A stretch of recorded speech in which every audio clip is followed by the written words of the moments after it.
Ketika saat kematian Daud mendekat, ia berpesan kepada Salomo, anaknya, "Aku ini akan menempuh jalan segala yang fana. Maka kuatkanlah hatimu dan berlakulah seperti laki-laki.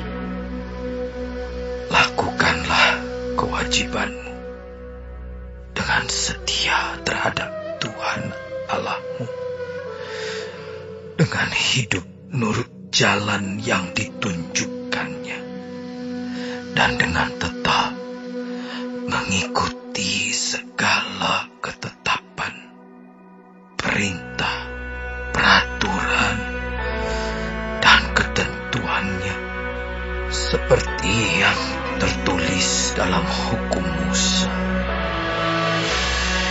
supaya engkau beruntung dalam segala yang kau lakukan dan dalam segala yang kau tuju, dan supaya Tuhan menepati janji yang diucapkannya tentang aku, yakni jika anak-anakmu laki-laki tetap hidup di hadapanku dengan setia, dengan segenap hati, dan dengan segenap jiwa, maka keturunan takkan terputus dari tahta kerajaan Israel. Dan lagi, engkau pun mengetahui apa yang dilakukan kepadaku oleh Yoab, anak Zeruya, apa yang dilakukannya kepada kedua panglima Israel, yakni Abner bin Ner dan Amasa bin Yeter. Ia membunuh mereka dan menumpahkan darah dalam zaman damai, seakan-akan ada perang, sehingga sabuk pinggangnya dan kasut kakinya berlumuran darah. Maka bertindaklah dengan bijaksana, dan janganlah biarkan yang ubanan itu turun dengan selamat ke dalam dunia orang mati. Tetapi kepada anak-anak Barzilai, orang Gilead itu, haruslah kau tunjukkan kemurahan hati. Biarlah mereka termasuk golongan yang mendapat makanan dari mejamu, sebab mereka pun menunjukkan kesetiaan dengan menyambut aku pada waktu aku melarikan diri dari depan kakakmu Absalom. Juga masih ada padamu Simei bin Gera, orang Benyamin dari Bahurim. Dialah yang mengutuki aku dengan kutuk yang kejam pada waktu aku pergi ke Mahanaim. Tetapi kemudian ia datang menyongsong aku di sungai Yordan, dan aku telah bersumpah kepadanya, demi Tuhan, takkan kubunuh engkau dengan pedang. Sekarang jangan bebaskan dia dari hukuman, sebab engkau seorang yang bijaksana dan tahu apa yang harus lakukan kepadanya untuk membuat yang ubanan itu turun dengan berdarah ke dalam dunia orang mati. Kemudian Daud mendapat perhentian bersama-sama nenek moyangnya, dan ia dikuburkan di kota Daud. Dan Daud memerintah orang Israel selama 40 tahun. Di Hebron ia memerintah 7 tahun, dan di Yerusalem ia memerintah 33 tahun. Salomo duduk di atas tahta Daud, ayahnya, dan kerajaannya sangat kokoh. Pada suatu hari, Adonia, anak Hagit, masuk menghadap Batsheba, ibu Salomo. Lalu perempuan itu berkata, "Apakah engkau datang dengan maksud damai?" Jawabnya, "Ya, damai." Kemudian katanya, "Ada sesuatu yang hendak kukatakan kepadamu." Jawab perempuan itu, "Katakanlah." Lalu katanya, "Engkau sendiri tahu bahwa akulah yang berhak atas kedudukan raja, dan bahwa seluruh Israel mengharapkan supaya aku menjadi raja. Tetapi sebaliknya kedudukan raja jatuh kepada adikku, sebab dari Tuhanlah ia mendapatnya. Dan sekarang, satu permintaan saja kusampaikan kepadamu. Janganlah tolak permintaanku." Jawab perempuan itu kepadanya, "Katakanlah." Maka katanya, "Bicarakanlah kiranya dengan Raja Salomo, sebab ia tidak akan menolak permintaanmu, supaya Abisa, gadis Sunem itu, diberikannya kepadaku menjadi istriku." Jawab Batsheba, "Baik, aku akan membicarakan hal itu untuk engkau dengan raja." Batsheba masuk menghadap Raja Salomo untuk membicarakan hal itu untuk Adonia.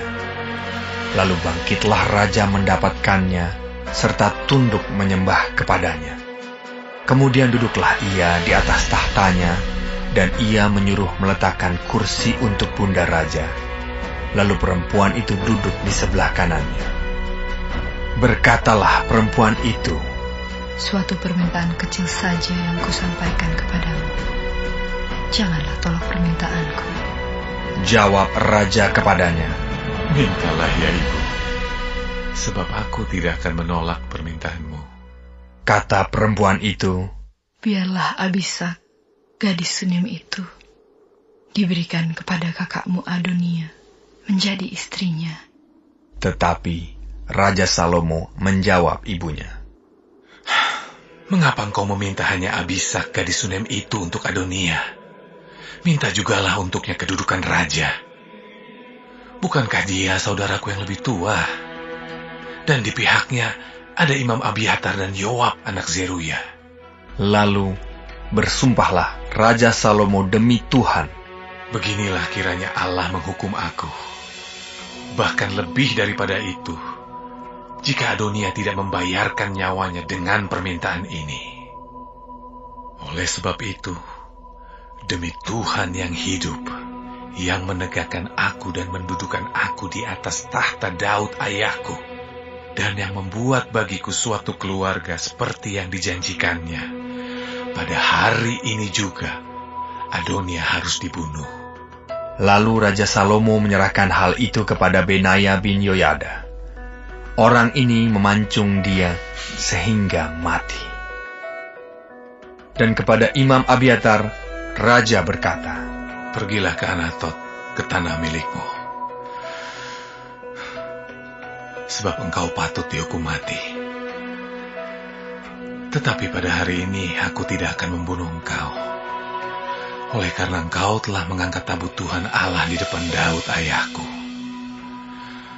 dan oleh karena engkau telah turut menderita dalam segala sengsara yang diderita ayahku." Lalu Salomo memecat Abiatar dari jabatannya sebagai imam Tuhan.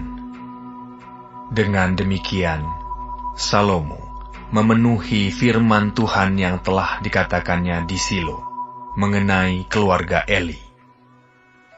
Ketika kabar itu sampai kepada Yoab, memang Yoab telah memihak kepada Adonia, sekalipun ia tidak memihak kepada Absalom.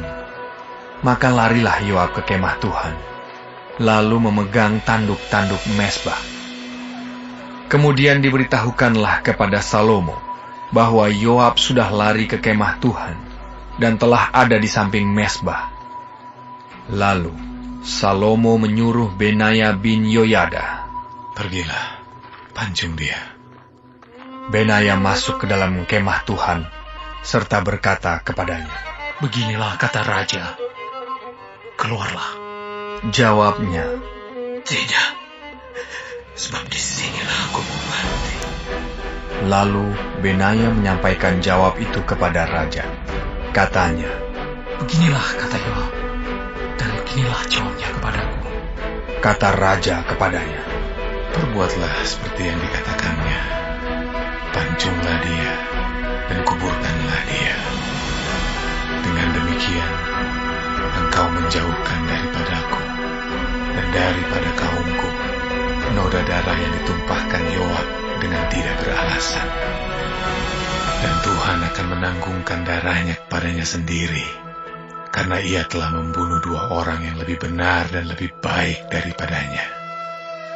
Ia membunuh mereka dengan pedang, dengan tidak diketahui ayahku Daud, yaitu Abner bin Ner, panglima Israel, dan Amasa bin Yeter, panglima Yehuda.